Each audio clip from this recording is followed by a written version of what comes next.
আমি একমাত্র ব্যক্তি ছিলাম বাংলাদেশে শিক্ষা প্রতিমন্ত্রী আমার ড্রয়িং রুমের মধ্যে ওয়ালে পোস্টারিং করা ছিল, মিলন ভর্তি তদবির করে না।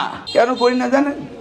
আমি সিস্টেম করেছিলাম প্রতিটি প্রাথমিক থেকে মাধ্যমিক থেকে উচ্চ মাধ্যমিক পর্যন্ত যেই ঢাকা শহরে বা বাংলাদেশের সরকারি কলেজগুলোতে ভর্তি প্রক্রিয়া আমি করেছিলাম।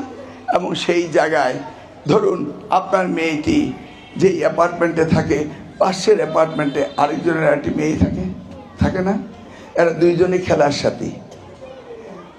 আপনার মেয়েটি ভিকারুননিসা ভর্তি হলো আমার তদবিরে, আর ওরটা ভর্তি হতে পারলো না। তো জিজ্ঞেস করছে আরেকজনকে, তুই ভর্তি হলি কেন? আমার মিলন আঙ্কেল আছে। আর এই মেয়েটি বলবে, ও মা, আমার কি কোনো আঙ্কেল নেই?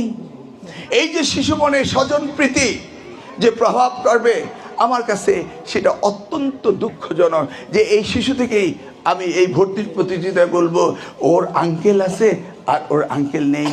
এই অসম প্রতিযোগিতা যেন শিশু থেকে জন্মগ্রহণ না করে, সেই জন্য আমি একটি ছাত্র ছাত্রীকেও ভর্তি করাইনি।